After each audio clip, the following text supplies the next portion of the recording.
Welcome to CBR. Today, let's get into another interesting theory for the plot of Spider-Man 4. What just happened? The movie begins with Peter Parker in his new apartment, the one where Peter is seen moving into at the end of Spider-Man: No Way Home. He used to have an agitated life being Spider-Man, having joined a superhero civil war and gone to space. On top of that, his personal life would occupy the rest of his time. But now Peter has no one to talk to and throws himself into work to avoid becoming depressed. He has been working at a grocery store checkout during the day and doing Spider-Man Neighborhood Watch at night. He is exhausted, but with no family or friends around to pull him out of this vicious cycle, Peter insists on his unhealthy habits. Never getting enough sleep, Peter is always late for work at the store. Eventually, he is fired and struggles to pay his rent. 4-3 Edward, you need EMS. Desperate to make ends meet, this is when Peter takes a job selling pictures of Spider-Man to the Daily Bugle, a newspaper run by J. Jonah Jameson. This new job puts Peter in a contradictory position, as Jameson is set on creating a smear campaign against Spider-Man, labeling him a criminal. At the newspaper, Peter meets another photojournalist called Eddie Brock.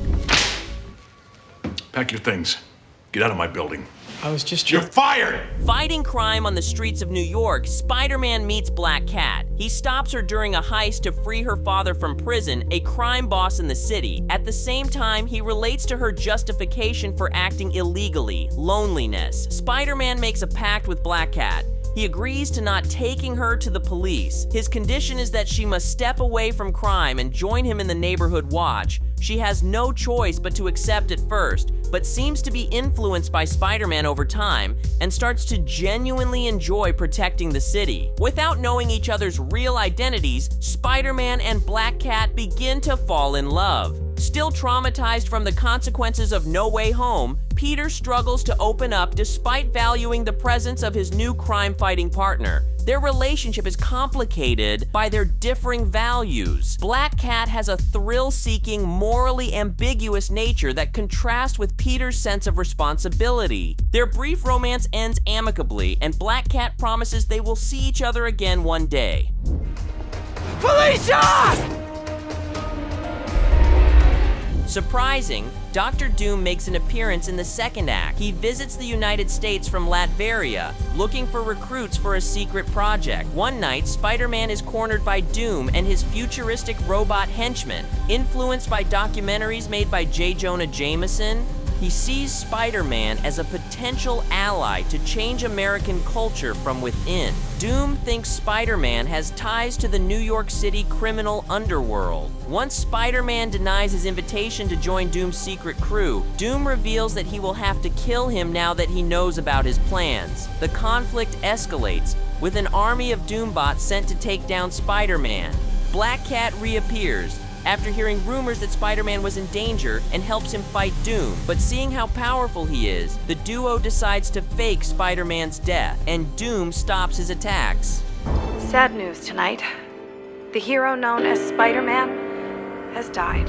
Around this moment, the duo finally open up to each other about their real identities. She suggests it is time for Peter to move away from New York City if he wants to keep wearing the Spider-Man suit. Inspired by a speech made by Felicia on what her life could have looked like if she had tried to get an education, Peter makes the decision to apply to universities. The third act follows Peter as he moves to a dorm on campus. One day on campus, Peter sees MJ. Realizing she is also enrolled at the university, he decides to stay away from her initially. Yet, they soon meet by chance when MJ asks Peter if he would like to participate in a survey she has to complete for a psychology class. Of course, she can't remember anything about him, but he makes comments that stick with her during this first encounter, as some things he says seem to come from someone who knows her intimately.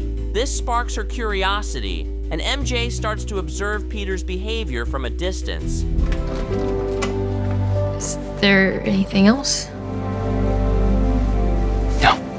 Meanwhile, Eddie Brock carries on a life he absolutely hates. Although the ending to Venom 3 is ambiguous, Spider-Man 4 could reveal Venom is still alive. While his main body is trapped in Clintar with Null, there is a part of him left on Earth 616 from that time. Tom Hardy's Eddie and Venom spontaneously traveled the multiverse. Through the symbiote hive mind, Venom manages to reactivate this piece of him on Earth 616. Transferring his consciousness to this fragment to escape Clintar, he begins to look for a host and finds 616's Eddie Brock. Although this is not his old friend played by Hardy, there are some similarities between the two that make Venom become interested. Now bonded with Venom, Eddie tries taking pictures of himself and selling them to the Daily Bugle. But Jameson is not interested in other superpowered personalities. He's completely obsessed with Spider-Man. He is now printing news and rumors about Spider-Man not being actually dead. So, desperate for money at the time, Brock decides to find Spider-Man. Everything changes when Eddie Brock appears on campus looking for answers. He is convinced Peter is Spider-Man, seeing how Peter quit his job at the newspaper and Spider-Man disappeared from New York City at the same time. Eddie notices how MJ has been following Peter and approaches her with a proposition. He tells her he thinks Peter has a secret identity and that the truth would be revealed if there was a crime to be stopped on campus.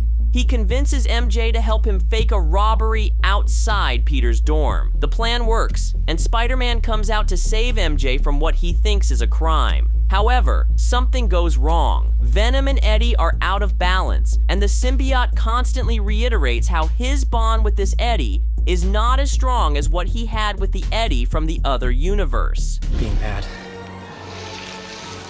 it makes me happy. During the fake robbery, Venom recognizes Spider-Man from the first time he visited the main timeline. Intrigued by the hero, Venom jumps out of Eddie and bonds with Peter. Confused by the experience, Spider-Man disappears into the dark night. The next day, MJ notices that Peter is nowhere to be found either, further suspecting there is indeed a connection between him and Spider-Man. The film ends with Felicia Hardy being woken up in the middle of the night by bangs on her window. When she opens it, a debilitated black suit Spider-Man enters. He asks for her help finding food for the alien living inside him. Black Cat is worried because she knows this is not Peter's true nature, but ultimately takes him to a place she had discovered to be where some criminals gather. Peter kills them all, and Venom eats their heads. A post-credit scene can show Doom discovering Spider-Man faked his death, promising to teach him to respect him in the future. I saw a different future for us. And this is how Spider-Man 4 could connect Venom to Spider-Man, bring back MJ, and introduce new characters like Black Cat and Dr. Doom. Yeah, just call me back. It's Peter Parker. Let us know your thoughts in the comments. Until next time, thanks for watching CBR.